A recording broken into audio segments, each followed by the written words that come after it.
Welcome to Story of Jesus. Quiapo Church Live Mass today.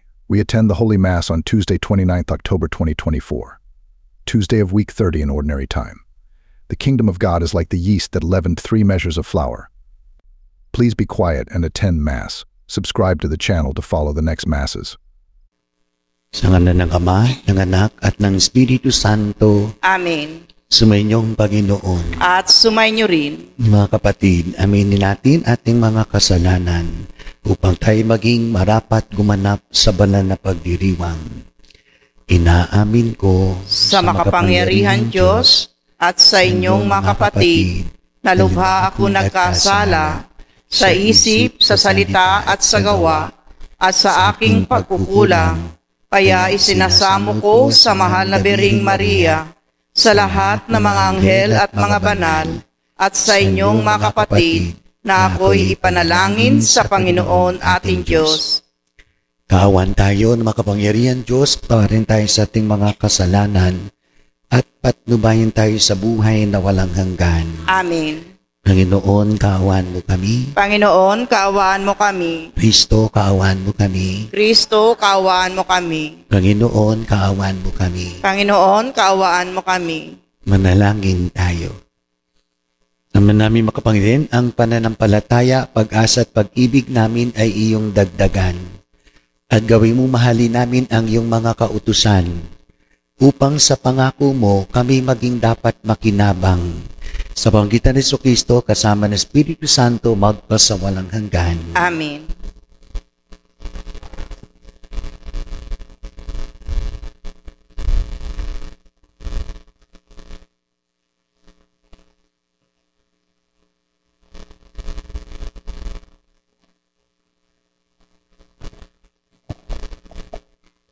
Pagbasa mula sa sulat ni Apostol San Pablo sa mga taga-Roma.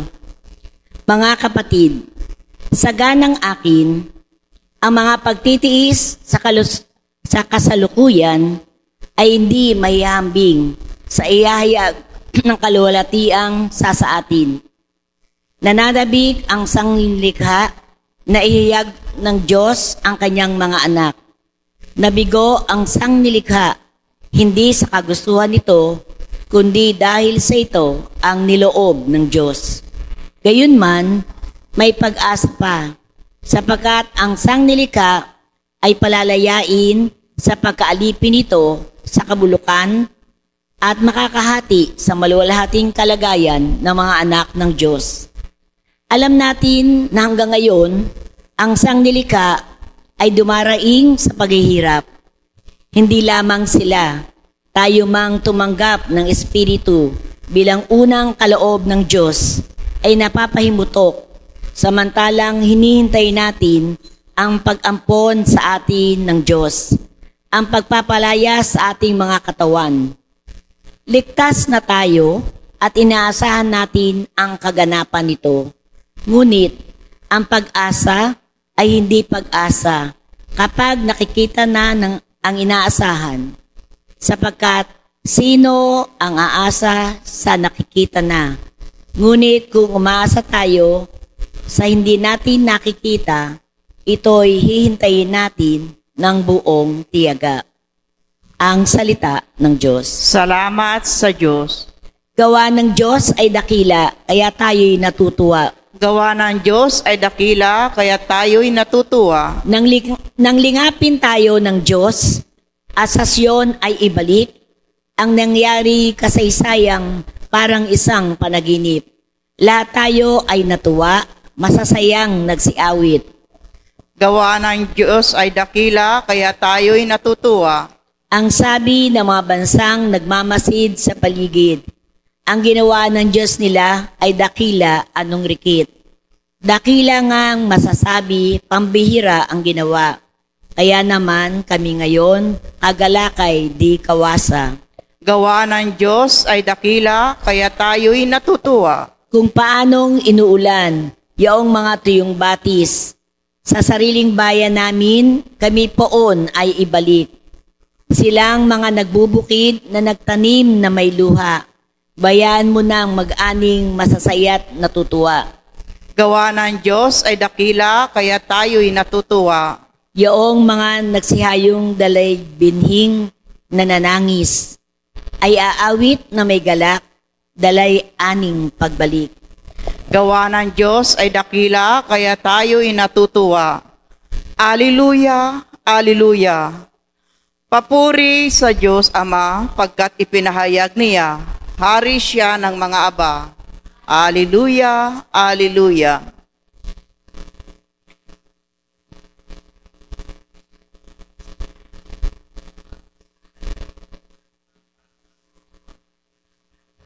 Sumainyo ang Panginoon. At sumainyo rin. Ang mabuting balita ng Panginoon ayon kay San Lucas. Papuri sa iyo, Panginoon.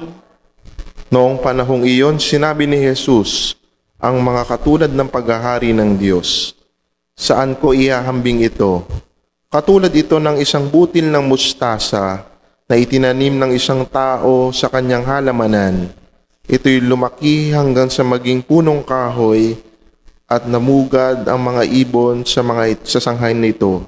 Sinabi pa ni Jesus, saan ko itutulad ang paghahari ng Diyos? Katulad ito ng lebadurang inihalo ng isang babae sa 3 takal na harina, ano pat umalsa ang buong masa. Ang mabuting balita ng Panginoon. Pinupuri ka namin, Panginoon Kristo. Mga minamahal na kapatid kay Kristo, magandang umaga po sa inyong lahat. Sa ating ebanghelyo ayon kay San Lucas, isinasalarawan ng ebanghelyo at isinasalarawan ni Jesus ang kaharian ng Diyos sa pinakasimpleng bagay o sa pinakamaliit na bagay na kung papaano ito yayabong at lalago at kung papaano ito hindi kapansin-pansin. Nakakita na ho ba kayo ng butil ng mustasa? No, talagang natuldok, maliit. Maliit lang, pero kapag itinanim, lumalago ng malagong malago. Kaya ganun ang pagsasalarawan ni Jesus ng kanyang kaharian sa kanyang pagdating dito sa mundo. Ang paglago ng kanyang kaharian dito sa mundo ay parang butil na mustasa, hindi ka pansin-pansin, hindi mo mahahalata, pero unting-unting yumayabong. Meron kasi itong hidden dynamics na balang araw natin makakamtan.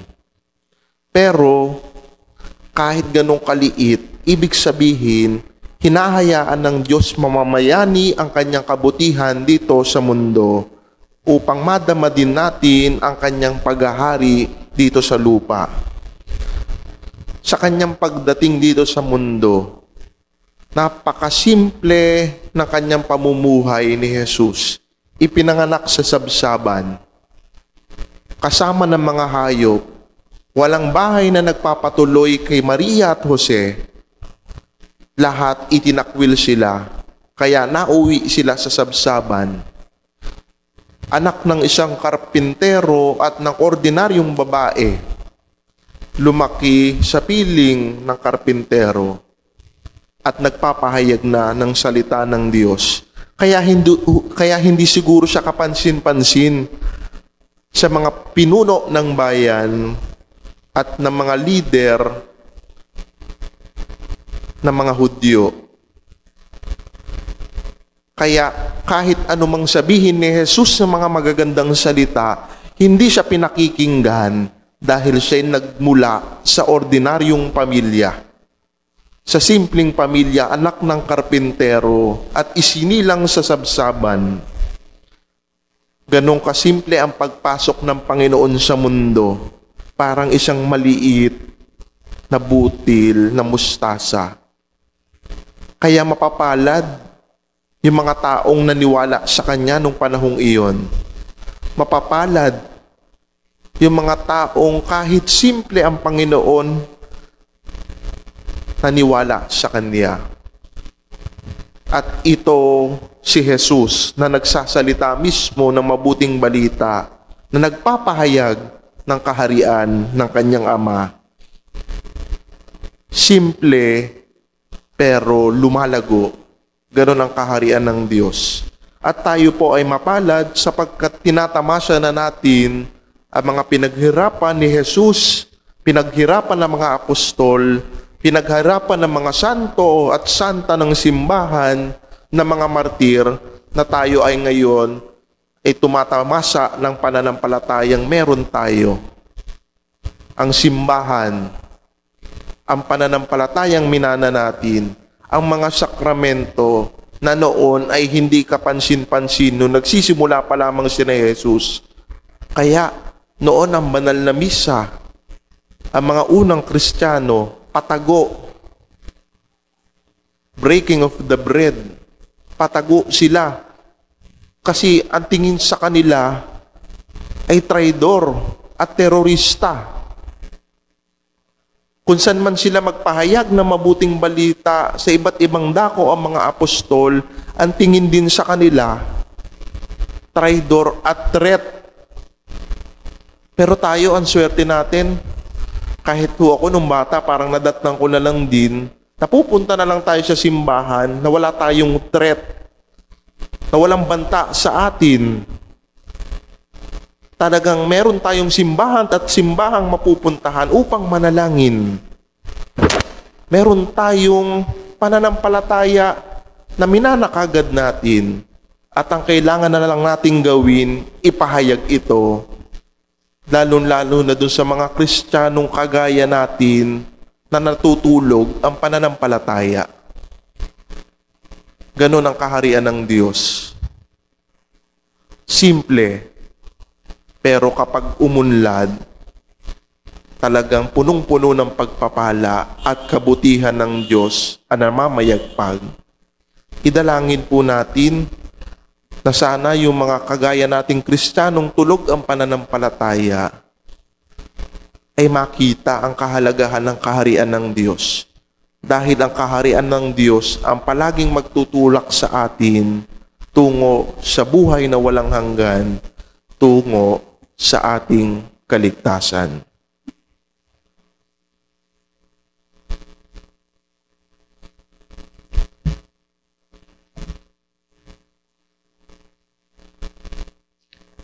Tulad ng isang malaking puno na mayroong mayabong na mga sanga o tulad ng butil na matahimik na lumalaki. Gayon din sa paglago ng kaharian ng langit. Sama-sama tayong manalangin bilang pakikibahagi natin sa mapagmahal na plano ng banal na kabutihan ng Diyos. Sabihin natin, Diyos ng buhay, gawin mo na makapagbigay buhay ang aming buhay. Diyos ng buhay, gawin mo makapagbibigay buhay ang aming buhay. Ang simbahan naway patuloy na umunlad sa pamamagitan ng pagtanggap at pagbabahagi ng kaligtasan sa mga kultura at mga pinahalagahan sa buhay.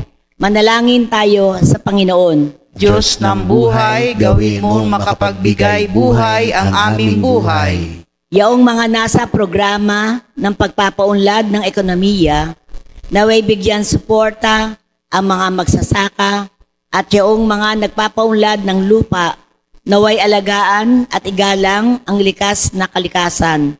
Manalangin tayo sa Panginoon. Diyos ng buhay, gawin mo makapagbigay buhay ang aming buhay. Ang ating mga pamilya, lalo na ang ating mga anak, naway lumaki sa pamamaraan ng biyaya at umunlad na kawangis ni Kristo. Manalangin tayo sa Panginoon. Diyos ng buhay, gawin mo na makapagbigay buhay ang aming buhay. Ang mga may sakit, naway maging matatag sa kanilang pananampalataya at mapalakas sa pamamagitan ng ating pag-aalaga at pagkalinga. Manalangin tayo sa Panginoon. Diyos ng buhay, gawin mo nang makapagbigay buhay ang aming buhay. Ang ating mga mahal na yumao, naway masiyahan sa kapayapaan ng kaharian ng Diyos. Manalangin tayo sa Panginoon. Diyos ng buhay, gawin mo na makapagbigay buhay ang aming buhay. Sama rin natin sa ating panalangin ating mga sari-sariling pasasalamat, papuri at mga kahilingan. Kaya din ang kahilingan ng ating Santo Papa at mga obispo, manalangin tayo. Diyos ng buhay, gawin mo nang makapagbigay buhay ang aming buhay. Naman naming nasa langit, tulungan mo kaming maunawaan ang kahalagahan ng panahon ng aming pag-iral. Buksan mo ang aming puso sa iyong salita upang maging mabunga kami lagi. Hingin namin ito sa pamamagitan ni Kristong aming Panginoon. Amen.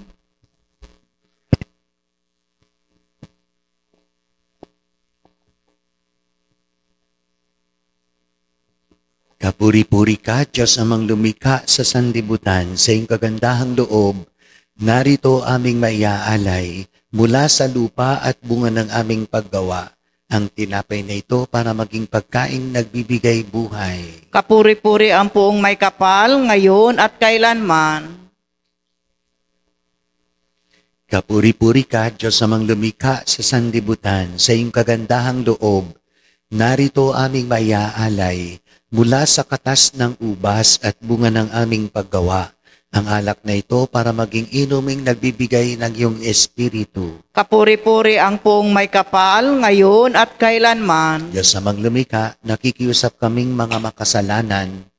Tanggapin mo aming pagsisisi bilang handog upang kami matutong sumunod sa iyo ng buong puso.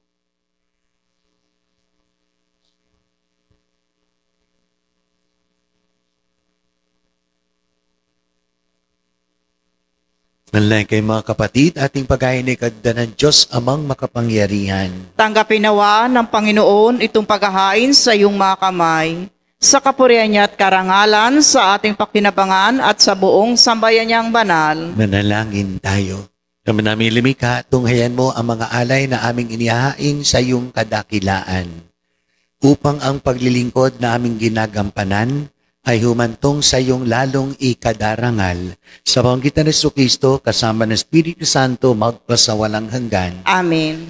Sumainyong Panginoon, At sumainyo rin. sa Diyos sa inyong puso at diwa. Itinaas na namin sa Panginoon. Pasalamatan natin ang Panginoong ating Diyos. Marapat na siya'y pasalamatan. Naman namin makapangyarihan, tunay ngang marapat na ikaw ay aming pasalamatan.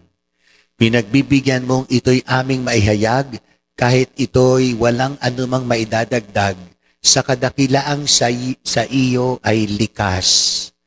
Sa pagpupuri namin ang nakikinabang ay kami ring iyong pinakikiharapan, sa pamamagitan ng iyong anak na minamahal. Kaya kaisa ng manghel na nagsisiawit ng papuri sa iyo na walang humpay sa kalangitan, kami nagbubunyi sa iyong kadakilaan. Santo, Santo, Santo, Panginoon Diyos na makapangyarihan, napupuno ang langit at lupa ng kadakilaan mo. Osana sa kaitaasan, pinagpala kang naparirito sa ngalan ng Panginoon.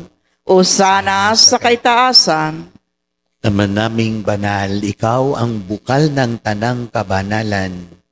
Kaya't sa pamamagitan ng Espiritu, gawin mong banal ang mga kaloob na ito upang para sa aming maging katawan at dugo ng aming Panginoong Hesu Kristo.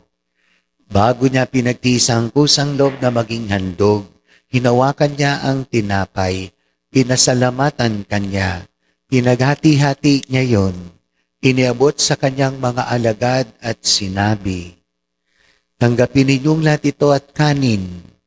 Ito ang aking katawan na yahandog para sa inyo."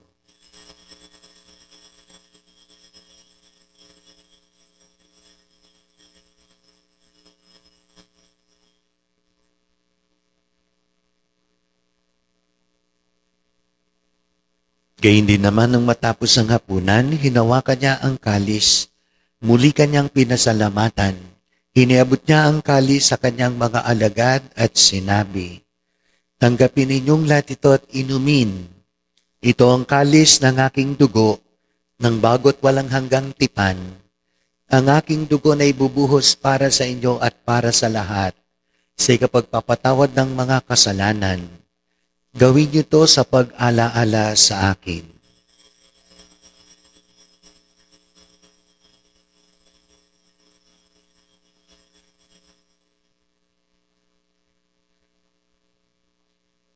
Ipagbunyi natin ang misteryo ng ating pananampalataya. Si Kristo'y namatay, si Kristo'y nabuhay, si Kristo'y babalik sa wakas ng panahon. Ama, ginagawa namin ngayon pag-aalaala sa pagkamatay at muling pagkabuhay ng iyong anak. Kaya't inialay namin sa iyo ang tinapay na nagbibigay buhay at ang kalis na nagkakaloob ng kaligtasan. Kami nagpapasalamat dahil kami iyong minarapat na tumayo sa harap mo para maglingkod sa iyo. Sinasamo namin kami magsasalo-salo sa katawan at dugo ni Kristo ay mabuklod sa pagkakaisa sa pamamagitan ng Espiritu Santo. Ama, lingapin mong simbahang laganap sa buong daigdig, puspusin mo kami sa pag-ibig. Kay San Francisco na aming Papa, Reynaldo naming Bispo at ng Tanang Kaparian. Alalahan mo rin ang mga kapatid naming nahimlay, may pag-asang sila'y muling mabubuhay, gayon din ang lahat ng mga pumanaw. Kaawaan mo sila at patuloyin sa iyong kaliwanagan. Kaawaan mo at pagindapatin kaming lahat na makasalo sa iyong buhay na walang wakas. Kay Sana Malabiring Maria, Ina ng Diyos, kay San Jose, kanyang kalisinisang esposo, kay San mga apostol at lahat ng mga banal, na namuhay disdaigdig ng kalugod-lugod sa iyo, may pagdiwang nawa namin ang pagpupuri sa ikararangal mo sa pamamagitan ng iyong anak na aming Panginoong Hesu Kristo. Sa pamamagitan ni Kristo, kasama niya at sa Kanya, ang lahat ng parangal at papuri sa iyo, Diyos amang makapangyarihan, kasama ng Espiritu Santo magpasawalang hanggan. Amen. Sa tagubilin ng agagaling na utos at turo ni Jesus nating Panginoon at Diyos, lakas loob nating dasalin ang Ama namin. Ama namin, Sumasalangit ka, sambahin ang ngalan mo, mapasa amin ang kaharian mo, sundin ang loob mo dito sa lupa para nang sa langit. Bigyan mo kami ngayon ng aming kakanin sa araw-araw, at patawarin mo kami sa aming mga sala, para ng pagpapatawad namin sa nagkakasala sa amin, at huwag mo kaming ipahintulot sa tukso, at iadya mo kami sa lahat ng masama. Amin. Nilinan kami adya sa lahat ng masama, pagkalooban ng kapayapaan araw-araw, iligtas sa kasalanan, at ilayo sa lahat ng kapahamakan, samantalang aming binanabikan ang dakilang araw ng pagpapahayag ng tagapagligtas naming sa Jesucristo. Sapagkat sa iyo ang kaharian at kapangyarihan at kapurihan magpakailanman. Amen. Panginoong Jesucristo, sinabi mo sa mga apostol, kapayapaan ang iniiwan ko sa inyo, ang aking kapayapaan ang binibigay ko sa inyo. Tunghayan mo aming pananampalataya at huwag ang aming mga pagkakasala. Pagkalooban mo kami ng kapayapaan at pagkakaisa ayon sa iyong kalooban. Kasama ng Espiritu Santo magpasawalang hanggan. Amen. Ang kapayapaan ng Panginoon ay laging sumainyo. At sumainyo rin. Pagbigayan kayo ng kapayapaan sa isa't isa. Kordero ng Diyos na nag-aalis ng mga kasalanan ng sanlibutan, maawa ka sa amin. Kordero ng Diyos na nag-aalis ng mga kasalanan ng sanlibutan, maawa ka sa amin. Kordero ng Diyos na nag-aalis ng mga kasalanan ng sanlibutan, ipagkaloob mo sa amin ang kapayapaan.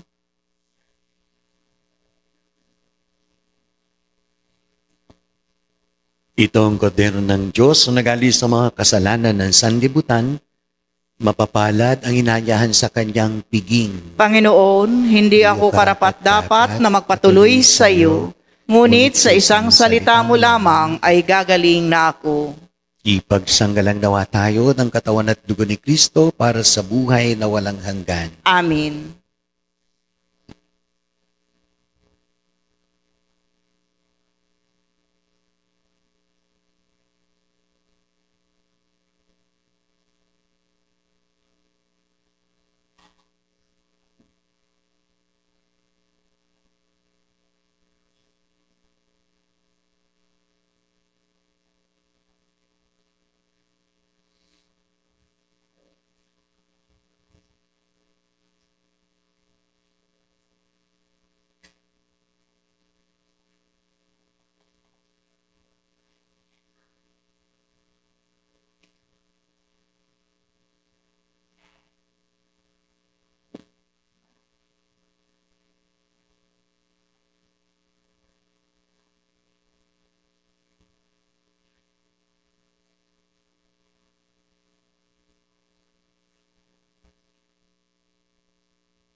Manalangin tayo.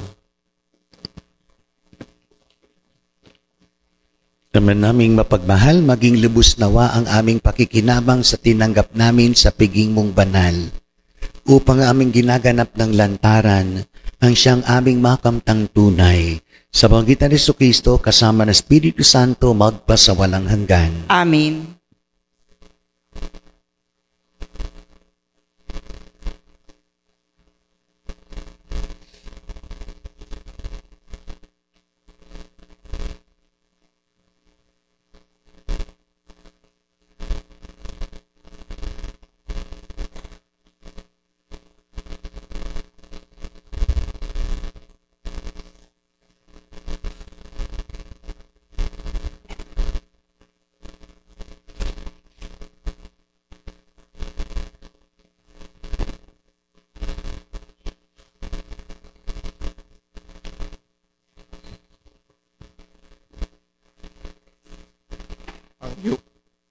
Ang yumaong liwanagan upang ikay matagpuan.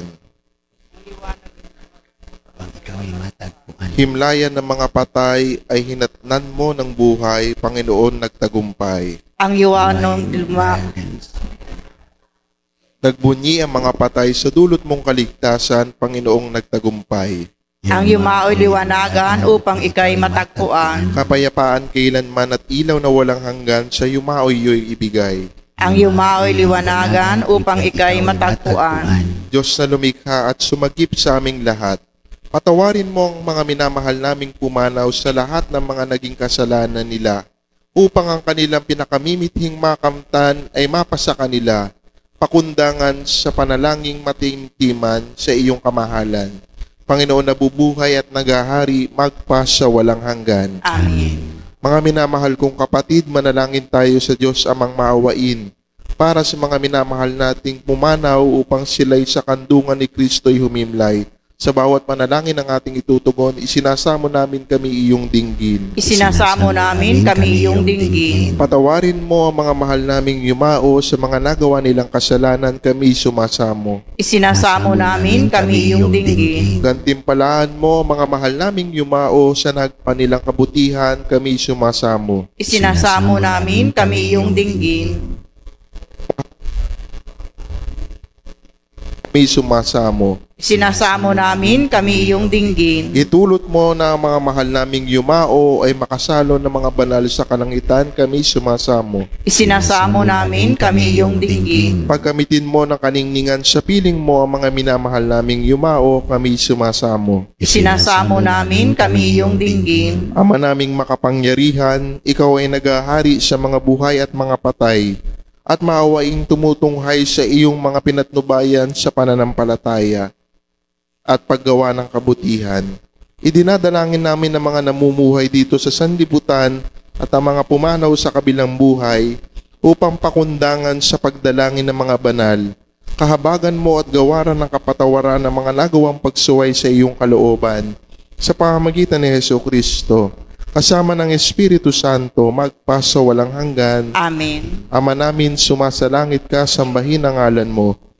Amin ang kaharian mo, sundin ang loob mo dito sa lupa para ng sa langit. Bigyan mo kami ngayon ng aming kakanin sa araw-araw at patawarin mo kami sa aming mga sala para ng pagpapatawad namin sa nagkakasala sa amin. At huwag mo kaming ipahintulot sa tukso at iadya mo kami sa lahat ng masama. Amen. Aba, Ginoong Maria, napupuno ka ng grasya. Ang Panginoong Diyos ay sumasayo. Bukod kang pinagpala sa babaing lahat at pinagpala naman ang iyong anak na si Jesus. Santa Maria, Ina ng Diyos, ipanalangin mo kaming makasalanan, ngayon at kung kami mamamatay. Amen. Luwalhati sa Ama, sa Anak at sa Espiritu Santo. Kapara ng sa unang-una, ngayon at magpakailanman, magpasawalang hanggan. Amen. Panginoon, kaawaan po ninyo, yakapin at isama sa inyong kaluwalhatian. Di nagmamaliw ang mga minamahal naming pumanaw at ang lahat ng mga yumaong biktima ng aborsyon, kalamidad, pandemya, aksidente, karahasan, at di napapanahong pagpanaw, at gayon din po ang mga kaluluwang walang nakaalala. Liwanagan mo po sila ng iyong kaningningang walang kapantay, at pagkalooban sila ng iyong kapayapaang walang hanggan. Amen. kapayapaan kailanman ang igawad na may kapal sa yumaong ating mahal. Sila'y naway ay silayan ng ilaw na walang hanggan. Amen.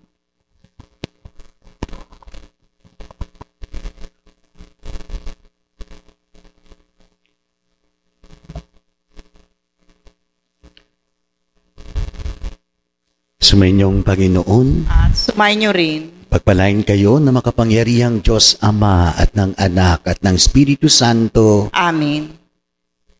Tapos na ang banal na misa, humayo kayo sa kapayapaan ni Kristo. Salamat sa Diyos.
Cảm ơn các bạn đã xem video. Hãy nhấn like, comment và đăng ký kênh để ủng hộ chúng tôi.